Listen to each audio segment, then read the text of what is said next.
정의! 와!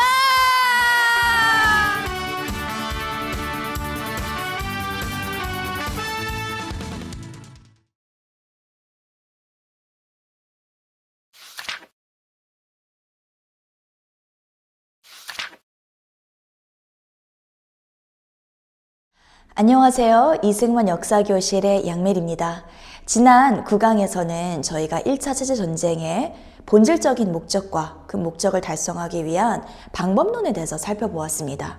오늘날 공교육은 1차 세계전쟁을 마치 100% 자연 발생적인 민중항쟁이라고 가르치지만 저희가 스티코프의 비망록을 확인했을 때 저희가 확인할 수 있었던 것은 이 1차 세계전쟁의 사건들이 북한 주둔 소련 군정과 그리고 북한에 의해 받은 지령, 지침, 그리고 활동 자금까지 이들이 받으면서 남한에 있는 좌익 공산주의자들이 남한의 공산 정권을 세우기 위해 일으킨 일련의 사건들이었다라는 것입니다.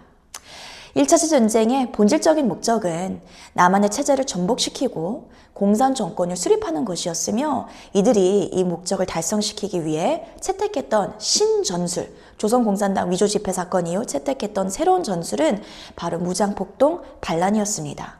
그러니까 비합법적인 무장된 폭력을 사용하면서까지 가하면서까지 공산 정권을 수립하겠다라는 것이었죠. 그래서 오늘 10강에서는 저희가 이 1차 세계전쟁의 가장 첫 번째 대표적인 사건인 1946년 9월 총파업 사건에 대해서 살펴보고자 합니다.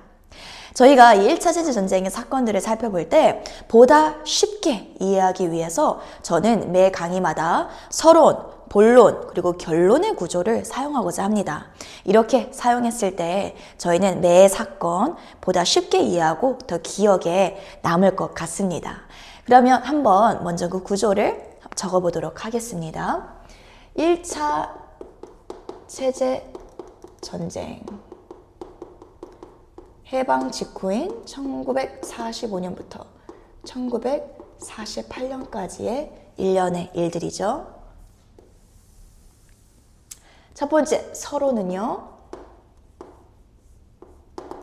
이 1차 세계전쟁의 사건이 오늘날 공교육이 말하는 것처럼 100% 그냥 오로지 그 누구도 배후에 개입한 자 없이 어떤 선동도 없이 그냥 자연 발생적인 순수한 시민들의 민중 항쟁이었느냐 아니면 저희가 스티코프의 비방록에서 확인한 내용처럼 순수한 시민들이 일부 가담했을 수는 있지만 그 본질은요 공산 세력의 조직적인 선동에 의한 저들이 채택한 방법 무장폭동 반란이었느냐라는 질문을 서론에 던지는 것입니다. 그럼 본론에서는 이 질문에 대한 답을 저희가 찾아 나서기 위해서 모든 사건에 적용되는 이 3대 세력을 살펴보는 것이죠.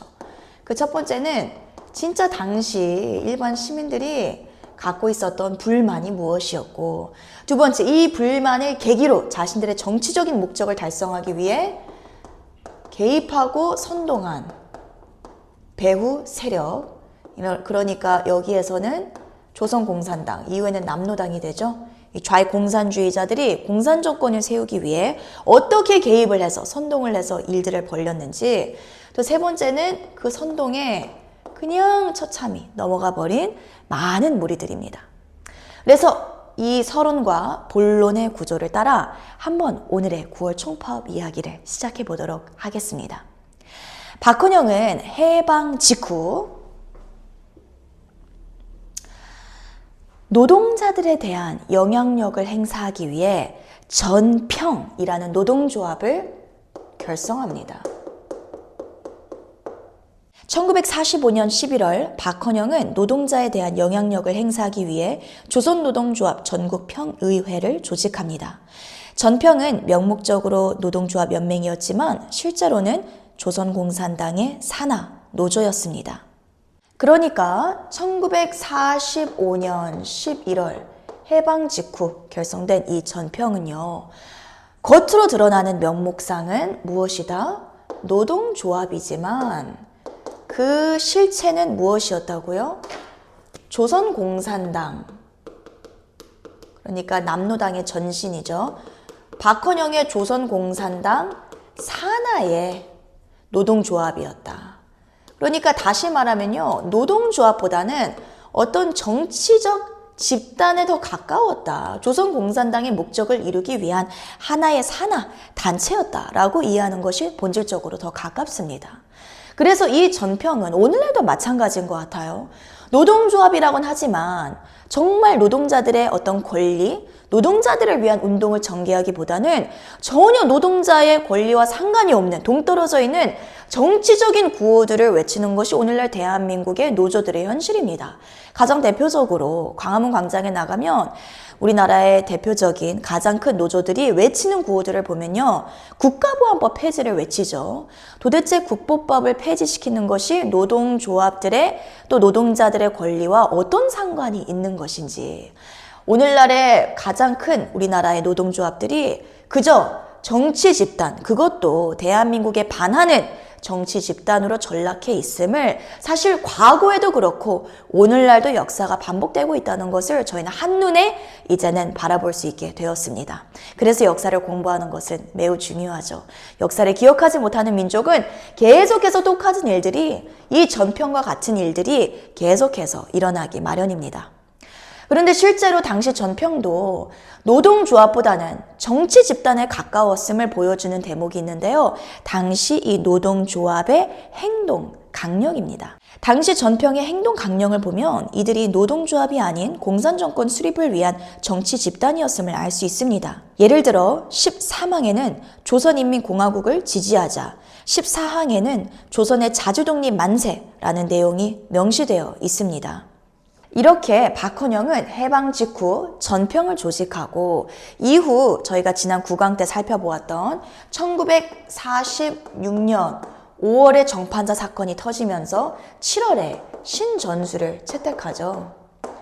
이제는 무장폭동, 반란을 벌이겠다라는 것인데, 이들은 당시 소련 군정으로부터 추수기 10월에 노동자 총파업을 일으키라는 구체적인 행동 지침과 투쟁자금 200만 원을 받습니다. 그러니까 이 46년 가을쯤에 소련 군정으로부터 10월쯤에 노동자 총파업을, 이 전평을 중심으로 노동자 총파업을 일으키라라는 구체적인 지령을 받게 되고요. 이들이 그렇다면 계기를 찾아야 되는데, 이 계기, 진짜 사람들의 불만을 기다리다가 빵 터지게 된 것이 바로 1946년 식량 부족 사태입니다. 그래서 이 식량 부족 사태를 계기로 이들이 앞당겨서 10월이 아닌 9월에 앞당겨서 일으킨 것이 바로 오늘의 주제 9월 총파업입니다. 그러니까 조직을 해놓고 준비를 해둔 거죠. 그리고 소련 군정의 지침이 떨어지자마자 이들이 46년 가을 추수기 때 총파업을 준비하는데 1946년 이들이 일으킨 것이 바로 9월 23일 날 9월 총파업입니다. 이 9월 총파업을 10월이 아닌 9월로 앞당기게 된 계기는요, 당시 시민들의 진짜 불만이 존재했기 때문입니다. 이들의 진짜 불만이 무엇이었느냐? 1946년에 식량 부족 사태였습니다. 해방 후 일본군과 일본인들이 철수하면서 우리나라 경제의 80% 이상을 차지하던 생산자와 소비자가 대거 빠져나가게 됩니다. 이때 일본 공장과 기술도 대거 철수되고 좋지 않은 날씨가 맞물리면서 한반도 전체의 미국 생산량이 급격히 저하되죠. 설상가상으로 일본에 있던 전제민들이 조국으로 돌아오면서 쌀 소비 인구는 급증하고, 당시 해방으로 자유로워진 쌀 소비에 미국 상인들은 매점매석을 일삼으며 결과적으로 쌀값이 5에서 6배나 오릅니다.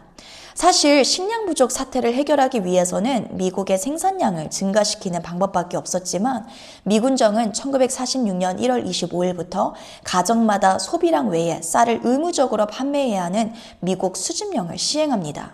이는 매점 매석을 막고 쌀을 균등하게 배급하기 위한 조치였지만 시행 당시 이미 농가는 대부분의 쌀을 판매한 뒤였고 수집 가격도 낮아 농민들이 협조하지 않았죠. 결국 목표 551만 석 중 69만 4천 석을 수집하는 데 그치는데 수집 과정에서 경찰과 농민 간의 출동이 발생하면서 미군정에 대한 농민들의 반감이 확산하게 됩니다. 그러니까 1946년 해방 직후이죠. 해방 직후 일본 공장과 기술과 또 일본인들과 다 철수를 하면서 우리나라는 식량 부족 사태가 발생합니다. 게다가 일본에 있었던 우리나라 국민들이 다시 본국으로 돌아오면서 식량이 더 모자라게 된 것이죠. 그런데 엎친 데 덮친 격으로 이 식량 부족 사태를 해결하기 위해 당시 미군정이 시도한 것이 바로 미국 수집령인데요. 이 미국 수집령도 결국 원활하게 잘 이루어지지 않아 실패함으로 오히려 농민과 경찰, 수집을 하던 그 경찰 간에 충돌이 발생하면서 국민들은 미군정에 대한 또 경찰에 대한 반감이 널리 확산된 시점이었습니다. 그래서 이를 계기로 등장한 것이 바로 배후 세력이죠. 배후 세력인 조선공산당, 박헌영의 조선공산당입니다. 이들은 저희가 지난 강의에도 살펴봤듯이 스티커프의 비망록을 항의하면 소련의 지령에 따라 추수기에 총파업, 노동자 총파업을 일으키라는 그 지령 그대로 이행하고 그리고 그 중심에는 누가 있었다고요? 바로 이 조선공산당 산하의 노동조합인 전평의 노동자들, 공산주의자들이 있었습니다. 당시 이들이 미군정에게 요구한 주요 사항을 한번 읽어드리도록 하겠습니다. 이게 과연 정말 노동자들을 위한 것인지, 일반 국민들을 위한 것인지, 아니면 저들의 목적인 공산 정권을 수립하기 위한 행동 강령 요구들인지 저희가 한번 읽어볼 필요가 있습니다. 제1. 쌀을 배급해달라. 제2. 실업자에게 일, 집, 쌀을 제공해달라. 제3. 북한과 같은 노동법을 실시해달라. 제4. 어떤 노동운동이든지 자유를 달라. 제5. 우리를 향한 테러, 공격, 무력적 행동을 배격해달라. 제6. 투쟁인사 체포를 금지해달라. 제7. 정판자 사건을 계기로 정지시킨 신문을 다시 간행할 수 있게 해달라. 전평이 미군정에 요구한 사항들을 쭉 읽다 보면요. 아니 처음엔 노동 문제로 시작했다가 교묘히 공산주의자들의 활동에 대한 자유를 보장해달라는 내용이 나오고 있습니다. 특히 4번에서 7항은 좌익 공산당의 정치적인 자유를 보장해달라. 수배 중인 공산주의자들, 이 수배를 철회시켜달라. 그리고 수감 중인 좌익들을 석방해달라. 이 좌익 신문들을 다시 간행할 수 있게 해달라. 이런 식의 내용들이 나오는데요. 전혀 노동의 문제와 관련이 없는 내용들이죠.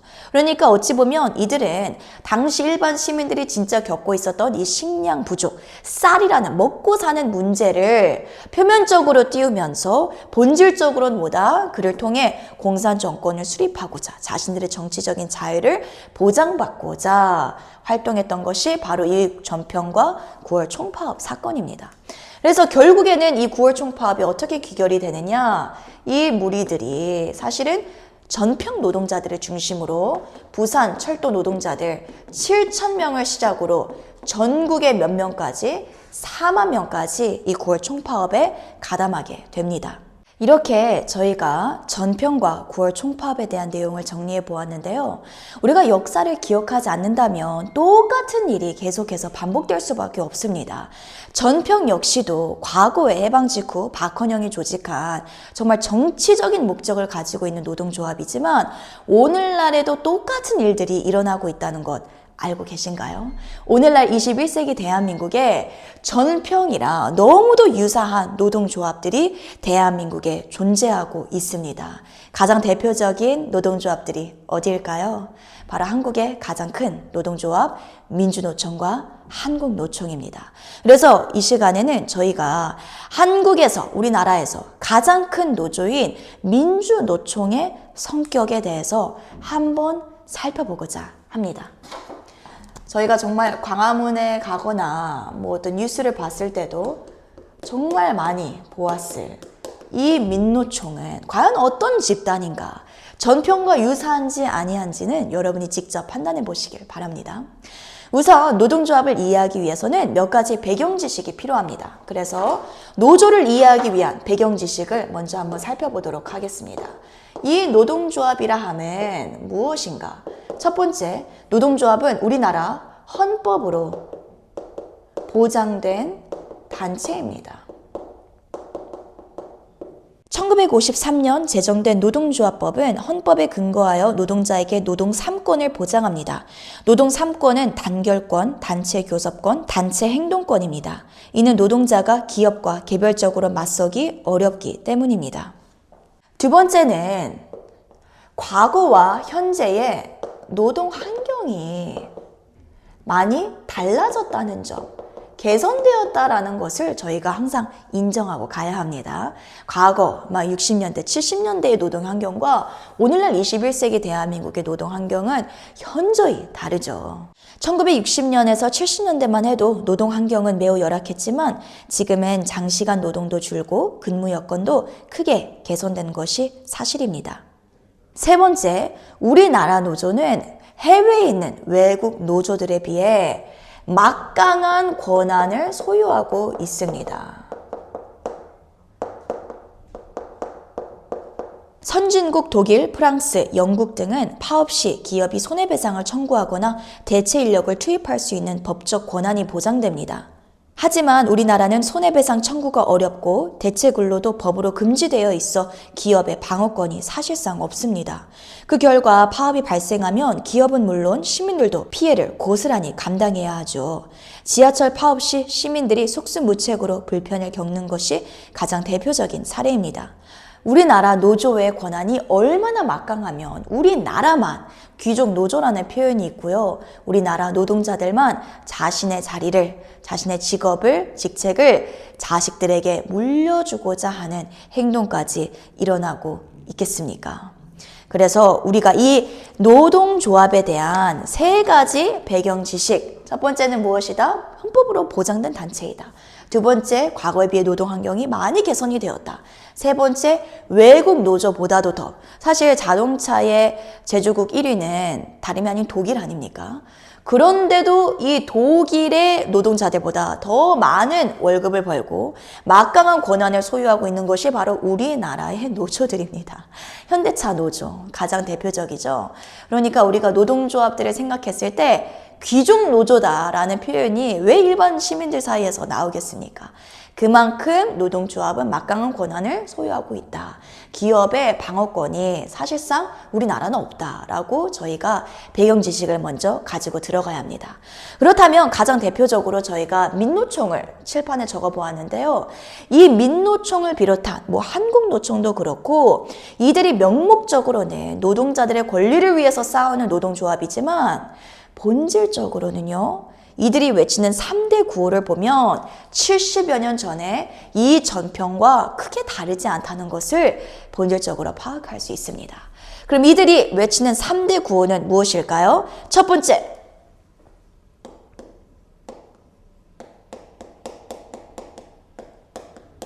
저도 광화문 광장 지나갈 때마다 이들이 이 플래카드를 들고 있는 모습을 본 것이 한두 번이 아닙니다. 무엇을 폐지시키자? 국보법을 폐지시키자. 이것이 이들의 첫 번째 구호입니다. 국가보안법은 1948년 12월 1일 이승만 대통령이 대한민국의 자유민주적 기본질서를 위태롭게 하는 반국가 단체의 활동을 규제하기 위해 제정한 법입니다. 국가보안법 폐지는 곧 반국가 활동의 자유를 보장하겠다는 뜻인데요. 도대체 노동자의 권리 상승이 국가보안법 폐지와 무슨 관련이 있나요? 국가보안법을 폐지시키자는 것은요, 결국 무슨 메시지냐? 저희가 이걸 해석할 줄을 알아야 돼요. 결국에는 반국가적인 행동이나 활동들을 금지시키는 법이잖아요. 처벌하는 법이잖아요. 근데 이걸 폐지시키겠다는 것은 반국가적인 활동에 대한 자유를 보장시켜달라는 말이나 다름이 없는 말입니다. 뭐 이들이 말하는 건 뭐 인권 침해다, 뭐 사상의 침해다, 사상의 자유에 대한 침해다, 이런 식으로 막 빛 좋은 개잘구처럼 말들을 하는데요. 본질적으로는요, 일반 국민인 저와 여러분은 국가보안법이 존재해도 전혀 인권에 대한 침해, 우리 사상의 자유에 대한 침해를 느끼시나요? 저와 여러분은? 전혀 느끼지 않습니다. 근데 누구만이 느끼냐?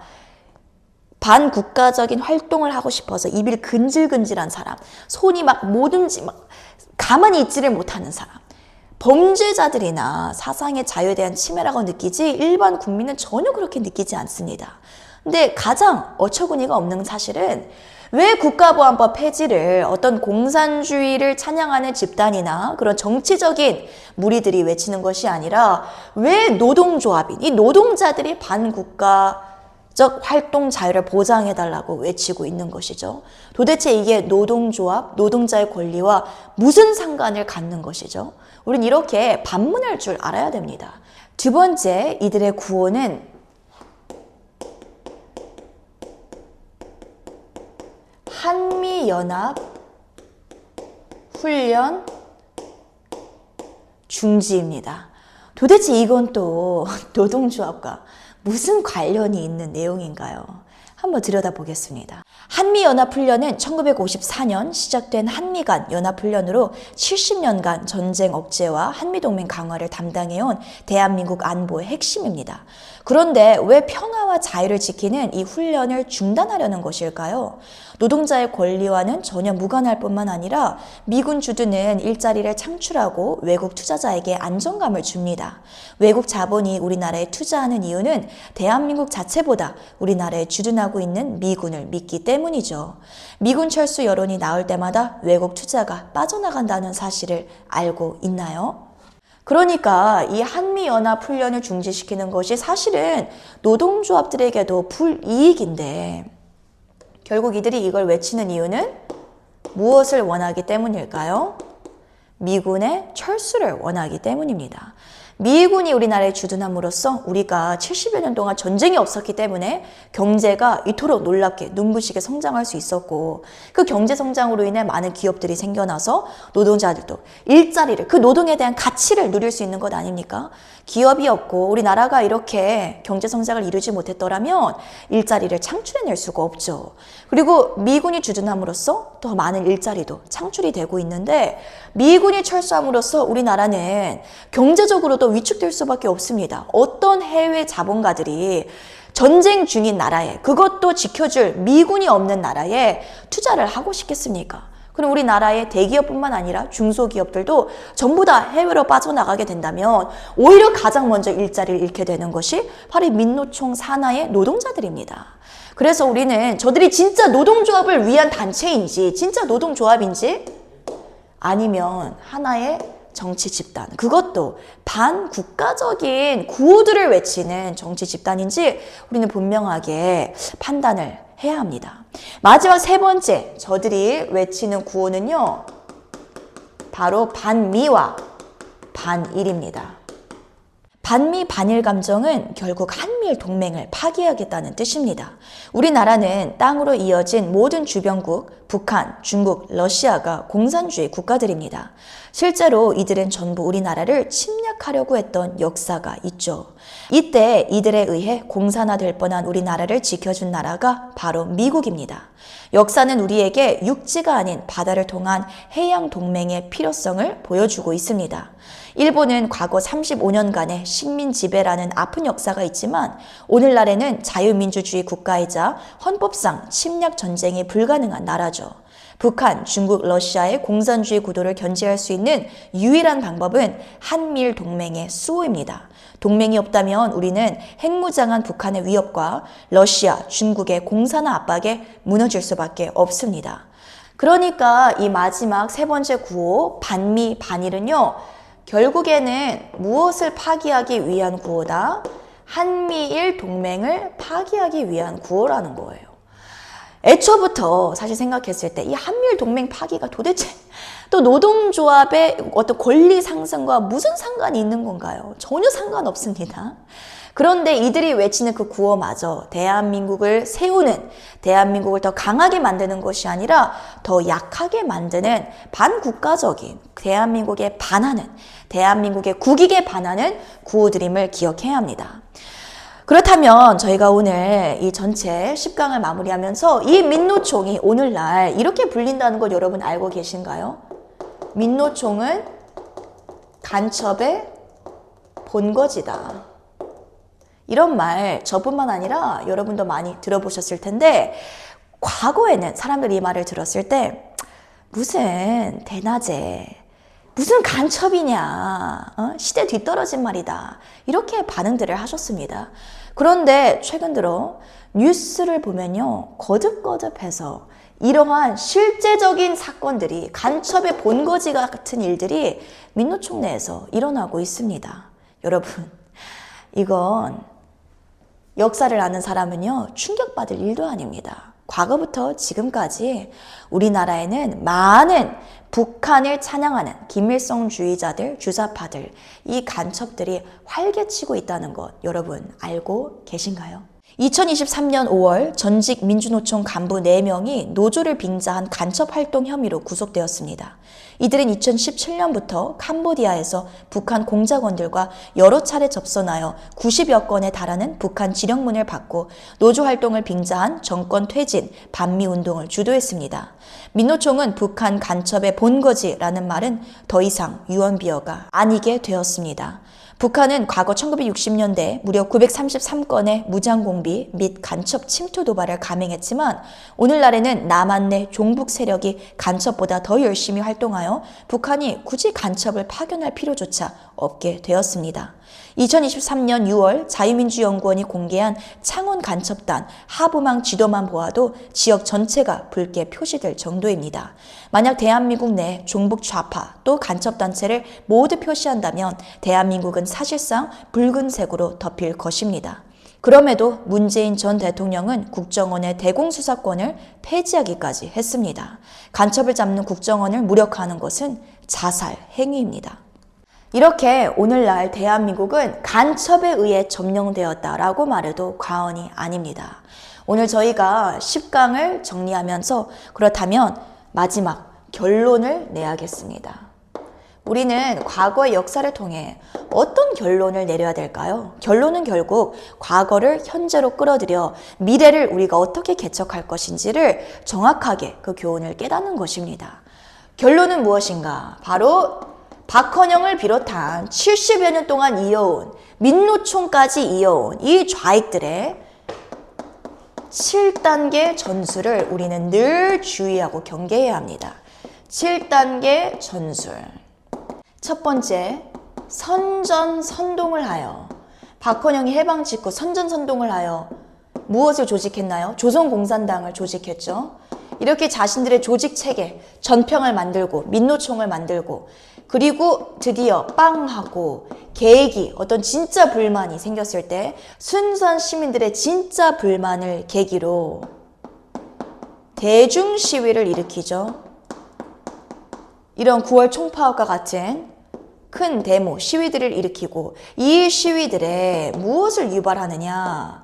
경찰과의 충돌, 경찰이 공포탄을 쏘고 그리고 위협탄을 쏘고 이제 해산하세요, 이건 불법적인 투쟁입니다 라고 해도 해산하지 않고 오히려 대구 11 사건 때 보면 위에서, 건물 위에서 돌을 던지고 폭행을 가하고 폭력적으로, 무력적으로 가하니까 결국 어떤 사건이 발생해요? 누군가가 사망자가 발생을 해요. 그러니까 유혈 사태가 일어나고, 이 유혈 사태가 계속 커지면 우리가 1차 세계전쟁이 계속 볼 건데 어디까지 가냐? 무장폭동까지 가요. 막 이 공산주의자들이 사람들 살해하고 막 끔찍하게 잔인무도하게 살상을 하고, 그리고 마지막 이게 계속 무장폭동이 진압되지 않고 지속이 되면 어디까지 가느냐?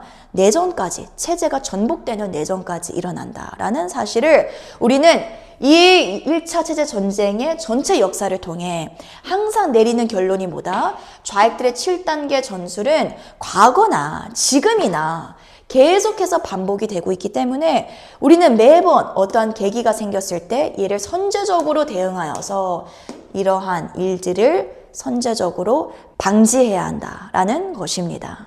그래서 저희가 오늘 1차 세계전쟁의 가장 대표적인 첫 번째 사건인 9월 총파업을 다뤘는데요. 오늘 10강을 마무리하면서 저희는 결단해야 합니다.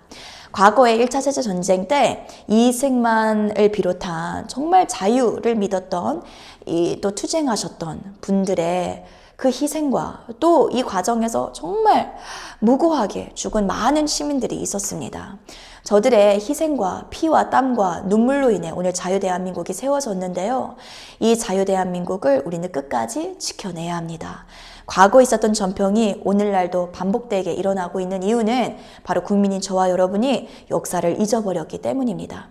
우리는 앞으로 노동조합들 뿐만 아니라 대한민국의 이러한 반국가적인 구호들이 활개칠 때 우리는 선제적으로 대응하여서 대한민국의 전 국민을 올바른 역사인식으로 깨워서 이 선동 구호들에 넘어가지 않도록 우리가 최선을 다해야겠습니다. 지금까지 이승만 역사교실의 양메리였고요. 전 다음 시간 1차 세계전쟁의 두 번째 대표적인 사건인 대구 11 사건에서 여러분을 찾아뵙도록 하겠습니다. 감사합니다. 이승만 자유통일